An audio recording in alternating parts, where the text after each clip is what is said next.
টাকা দিয়ে আপনার সন্তানকে সব কিছু দিতে পারলেও বিনয়ী হওয়া কখনো শেখাতে পারবেন না।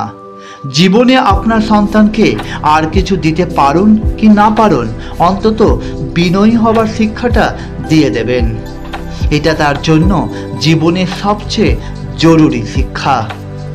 মাথা নিচু রাখতে শেখাবেন, অন্যদের সম্মান করতে শেখাবেন, ভিন্ন মতকে সহ্য করতে শেখাবেন। সাফল্য পেলে বা টাকা পয়সার মালিক হলে সে যেন অন্ধ না হয়ে যায়।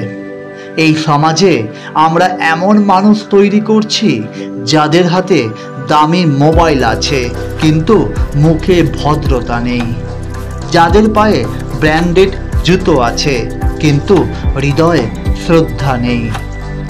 আপনার সন্তান যদি শিক্ষক, গৃহকর্মী, রিক্সাওয়ালা কিংবা অফিসের চৌকিদার কাউকে সম্মান করতে না শেখে, তাহলে আপনি তাকে মানুষ নয়, একটা অহংকারী রোবট বানিয়ে দিচ্ছেন। অনেক বাবা মা সন্তানের অশ্রদ্ধা দেখে হাসেন, বলে আমার ছেলেটা একটু স্মার্ট, জবাব দিতে জানে। না, আপনি ভুল বুঝেছেন। এটা স্মার্টনেস না, এটা অভদ্রতা।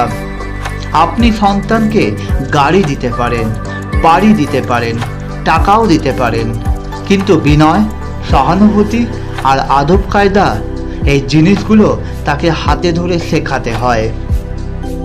এই শিক্ষাটা আপনি যদি না দেন, তাহলে একদিন সমাজ তার দামি জামা কাপড় দেখবে না, তার ব্যবহার দেখে মুখ ঘুরিয়ে নেবে। সন্তানকে মানুষ বানান, শুধু সফল না, বিনয়ী মানুষ। কারণ সফল মানুষকে মানুষ একবার দেখে, আর বিনয়ী মানুষকে বারবার মনে রাখে। আপনি যদি সন্তানকে ধার্মিকও বানাতে চান, সবার আগে তাকে বিনয়ী হতে শেখান।